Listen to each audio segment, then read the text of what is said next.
Got it. Okay, everybody, we're recording. I'm just gonna try go live on Facebook here. Just give me 1 second. Let me just make sure we are live.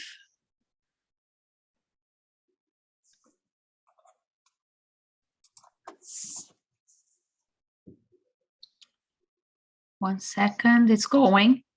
Yay! Yes, so we are live on Facebook. So welcome everybody. My name is Vanessa, and today we are doing a backpack training series. I work as a parent consultant with the Connecticut Parent Advocacy Center. For those who know who we are Parent Training Information Center of the state of Connecticut, and by law, every state must have a PTI, and we are the one for Connecticut. Our mission is to empower families of children with disability and developmental delay, all ages of 0 to 26 years old, and professionals who serve them. We provide telephone consultation, training, and programs, and our goal is for parents to become their best advocate, give their tools that they need to support their children. Today's training is going to be about routine and schedule and how to plan activities to reduce challenging behaviors. And our presenter is Beth Ann. If you'd like to introduce yourself, Beth, and tell a little bit about training today. Hi, everyone. My name is Beth Ann, and I work at the UConn USED, and I'm also a part of our state's Pyramid State Leadership Team. Right now, I'm going to explain Pyramid in a minute, but our series that we've been doing, our backpack series for the last few months, is around routines and transitions. But today we're going to talk about during those routines and transitions, how to help your child recognize and understand when they're feeling frustrated or anger. So that's part of our series that we've been doing the last couple of months. So I'm excited to be here. And through this backpack series, we have been doing this through our Connecticut Pyramid Partnership, which is under our Connecticut Office of Early Childhood, but we have partners from all over the state that are coming together to roll this out in our state. The purpose of this partnership in Connecticut Pyramid is that we want to support all young children's social emotional development and help families be aware of the importance of social emotional development, and we want to help them prevent and address any challenging behaviors that children have. So the pyramid model is broken up into 3 different areas, which is building positive relationships. If we have positive relationships, we feel good about ourselves, and we can talk about our feelings and share. Also, it's about developing supportive and nurturing environments. And then the final part of the pyramid tier is providing individual supports to address persistent challenging behaviors. So children that need more support in regards to behaviors. So, oh, my thing, I'm so sorry. Today, my thing is going a little crazy. So we, as parents, as educators, know that the importance of teaching our child how to express their whatever they're feeling. I used to say when my son was 4 that he was the king of disappointment. So anytime you told him anything, he was like frustrated, and then he would get mad, and he would just like, oh, my life is the worst and it's falling apart. So it took us time to work with him and just showing him what to do when he's frustrated and when his life is not falling apart. But again, so when we teach children how to express their emotions and say why they're feeling the way they are, it helps them deal with anything that they're if they're embarrassed. Well, now I know why I'm embarrassed. Sorry, my mouse is like very sensitive today. So young children deal with emotions in many different ways, but they also deal with them as adults. The reason why adults are so good is because we've been dealing with these emotions our whole years. Young children, 3-year-olds, haven't been able to really understand those emotions until they're actually learning them. We as adults get frustrated, we get mad, we cry, we get angry. Excuse me. We get nervous, especially when we think about what's been going on in the last year with COVID. I would say that all of these emotions are in our check boxes. So angry, sad, frustrated, nervous, happy, and embarrassed. But we can tell you what we are. So today I'm very happy. The sun is out. Well, it was out. I don't know if it's out anymore, but it was out. And I'm not really happy that it's going to snow tomorrow morning during our Thursday morning commute. Kids, they don't have those words yet to know how they're feeling. So that's our job to show them. So if a child doesn't know how to say certain words, or they're mad, or I want to grab that toy, or I want to go outside and they can't tell you, what are they going to do? They're going to get mad and frustrated because you don't understand what they're trying to tell you. So once children learn those verbal skills, it's going to help them learn to be like, I'm frustrated because I can't go outside because it's 3 degrees out. That's cold. As parents, we also find it challenging to calm our angry child. It is one of the biggest challenges of parenting. I have had my child throw himself down in the middle of the grocery store, the front steps of the library, many, many places. We all, as parents, have gone through it. I remember driving by somewhere one time, I can't remember where I was, and I saw this poor mom, and her daughter was just like throwing herself on the ground by the car, and I was like, oh God, I feel for her. So we all go through it. No child comes out and is like perfect and doesn't get angry and doesn't get frustrated, doesn't want their way, and I want to do this. No, I don't want to do that. I want this food. No, I don't want that food. You're going to give me what I want.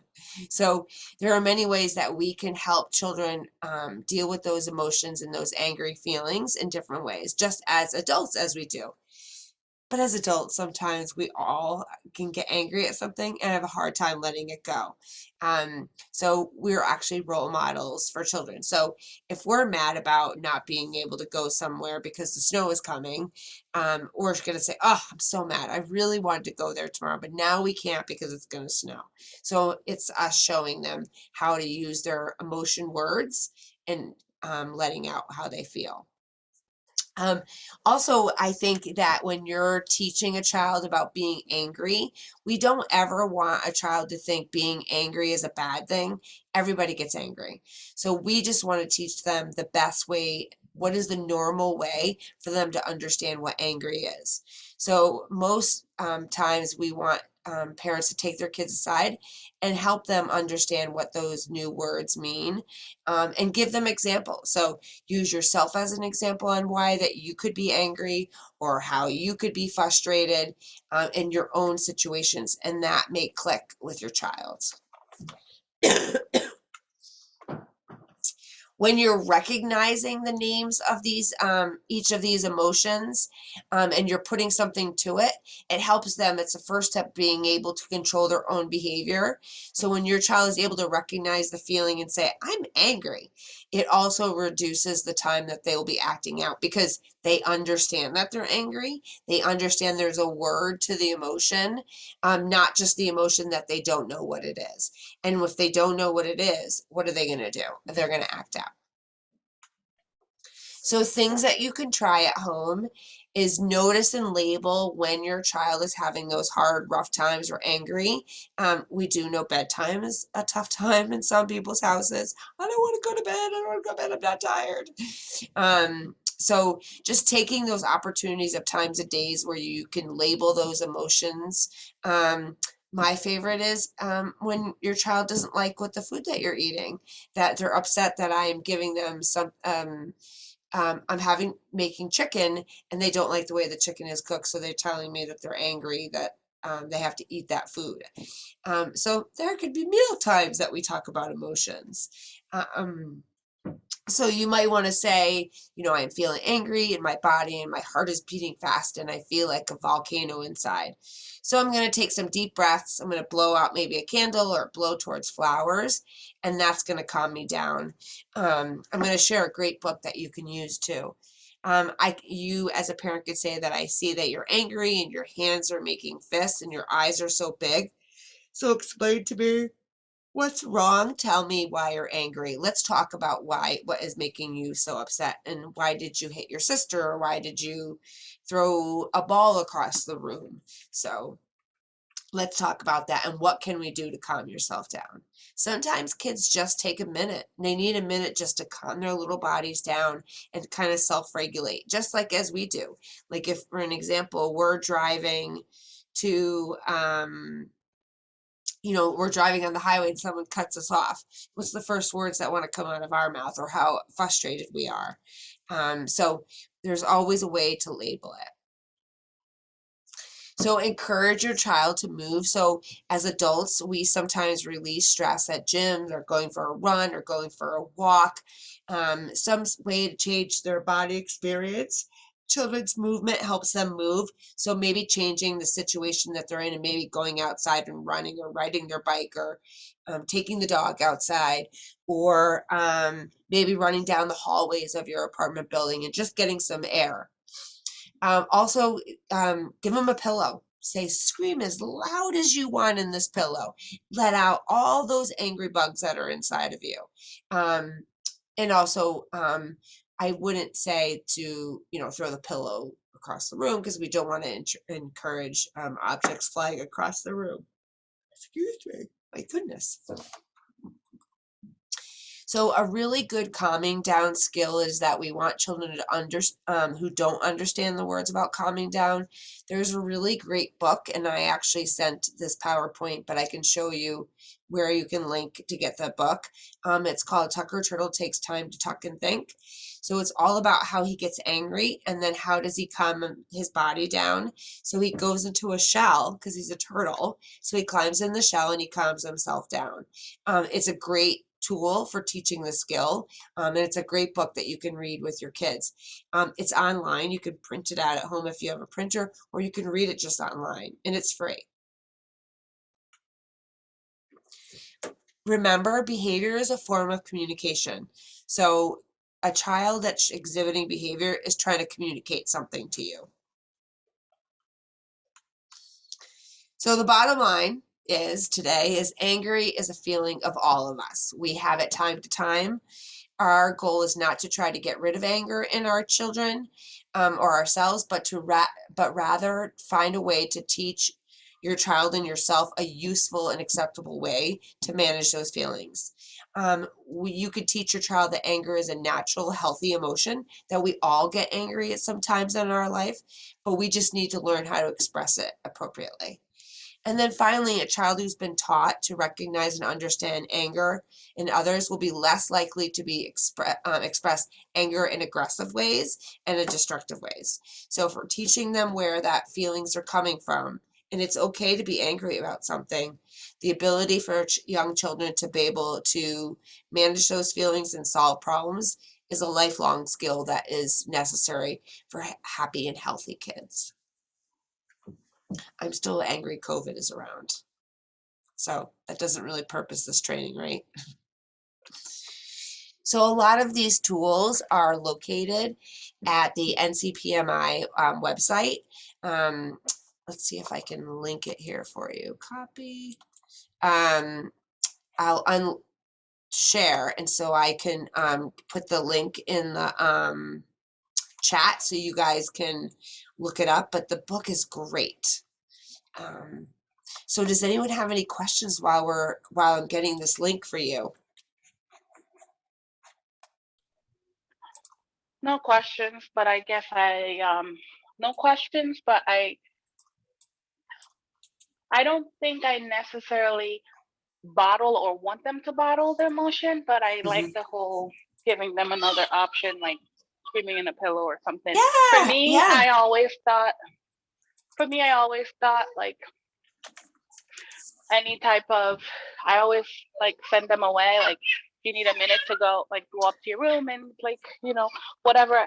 I thought I was doing it the right way in that aspect, but maybe not sending them away and just giving them an option and possibly staying with them is probably better. But you know what, Tanisha, I think that is great that you do that, because I do the same thing too. It all depends on the situation. If it's a teachable moment, like in that moment, if they're doing something that is a good opportunity for you, like a sibling stealing a toy, or they messed my son all the time. Like anytime he's drawing something, like he messes it up, he just gets all mad. He's like throwing the papers everywhere. But if you find times that it's in that moment, it's a great time for you to talk about anger, do it then. But also, I agree with you. I've done this on multiple occasions. Do you need a minute? I see that you're frustrated and you're getting angry. Why don't you take 2 minutes and walk away? Maybe go in your room, just take a second. I think that's a great skill that you're teaching your child, is sometimes when you're just so frustrated, you don't know what to do with yourself, it's better to take a minute and just give them that space. So Yeah, good especially job to you. if you're gonna repeat something again, or in fear that they may repeat the same action and hurt somebody else. Yes. Yeah, Yeah. yeah. So good Okay. job. Good job. Thank you. I agree with you. But again, in those teachable moments, I think is good. And also, Tanisha, you know what I think is great? And I'm just going to share my PowerPoint one more time. There is a excellent podcast called The Big Heart World. And I'm Saw actually, that. Mhm. oh, yeah. So it's, have you ever used it? I did the last time you said it. Yeah. Oh, good. And what did you think of it?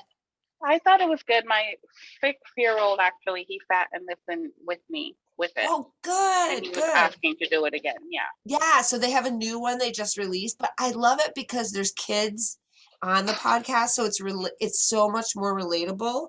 But I'm so happy that you're using it. Yeah, any chance for them to get on electronics? So I said, sure. he was okay because it was electronic, so I kind of used that to my advantage. Yeah, it's like you don't know what to do these days. And then too, it's winter, it's so hard. And it's like also too, we've been home so long, you're like out of like crafts and you're out of activities. And also too, as parents, we need a minute too. I won't lie that I use, I'll let my son go on electronics so I can cook dinner, or I can just take 5 minutes to fold the laundry or anything like that. So we're all at that place, Tanisha. We are all there. Is any strategy, Beth, that, when the child, walk away for those 2 minutes, take off when they're super little, and they could, 2 minutes pass and they still angry or upset about whatever, made them upset? How can we explain to them, use pictures, book, any special strategy to make them understand, it's okay not, to be angry, and how to fix it? Because, sometimes if the picture didn't came out the way they want, Yeah. like you explain, how can we make them? Because I feel like when my son was little, it was hard to understand that, how And I think it's okay too, that didn't came out the way yes. you plan in your head, but we can do it again. But to get them Right. there, like how can we, any It takes strategy? multiple times. It's not like the first time you sit down and be like, it's okay. We could, I would say to him, I'm like, Cooper, you did it in pencil. We can erase it. Or we have plenty of paper. We can pull out a new piece of paper and do it again. I'm like, like I was telling Tanisha, it's those teachable moments is in the moments that you can do it. But it takes time. I mean, 1 or 2 times of explaining those feelings, it's like repetitive. So it's multiple times that we have to use those moments to show them. I always say too, every problem can be solved. So the fact that you just spilt your crayons all over the floor, well, we could pick them up and put them back. It's not a big deal, or you can't find something. There's always a way to solve a problem. And I say that, and I still say it, and he's 8 years old now. If you can solve a problem, then, we'll get there. It takes multiple times. 2 to 3 is the really, really tough age when you're teaching those emotions, because they are very set-minded on their way or the highway. It's like, I know what I want. So just, it's repetitive, teaching those skills repetitively in those moments that you're doing it. And using pictures, I think, I don't know if it's Books the are best good. Pictures are option, good. Yeah. so they can see themselves in a picture, and how to explain to them, it's okay. Yeah. You said now, but you can be happy. How can we do it to get there? Right. The Right. problem solving skills are very difficult for the little ones, like those 2, 3 years old, because it's like you Yeah. said, my way or no way. Yeah, it is. And they're very selfish to those 2-year-olds. They're all about themselves and are their needs being met. But those are all great situations.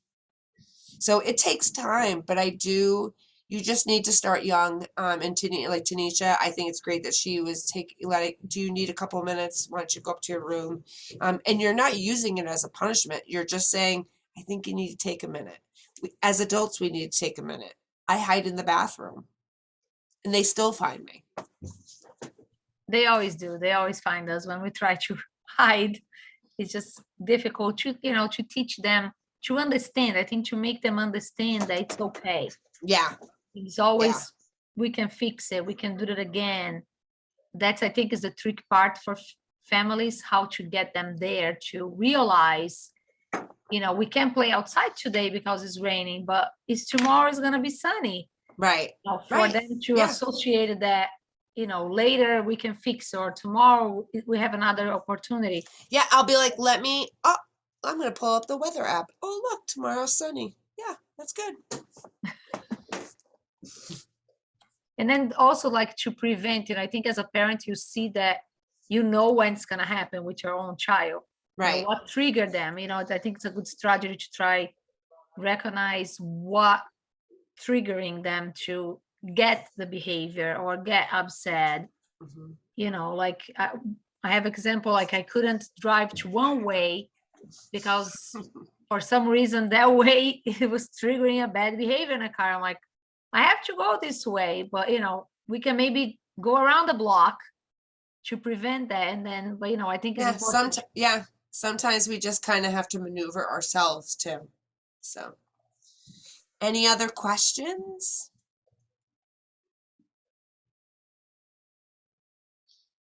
And we're here. I don't okay. see questions on Facebook, but Tanisha, you have any question that you want to share, or anything that it's not working or working? You can mute it. No, not right now. I'm still listening, but I also have the kids in the background, so I'm trying not to unmute. That's too okay. Much. So we're here. You're welcome. So we'll be back the first Wednesday of February with another session. And so we encourage you to come, bring questions. If you were able to watch us on Facebook for some of the previous sessions and you have questions, just come to our next session the first Wednesday of the month. So the next one is, I'll tell you right now, first Wednesday of the month, second Wednesday of the month. So it's the February 9th. We'll be back at 12:30. So definitely come, and we could talk more about some of our emotions that we're, as adults, that we're going through too, and trying to feel resilient to those. So I thank everyone for joining and coming. And Tanisha, thank you so much. You're welcome. Thank you. We'll see you next month. Thank you, Beth. I just put in a chat too our phone number. If anybody has any questions between now and then, feel free to call us. I'm gonna stop recording. Yeah, and thank you. Oh, I hear cuteness in the background. Thank you, guys. All right, have a great day. You too. Bye.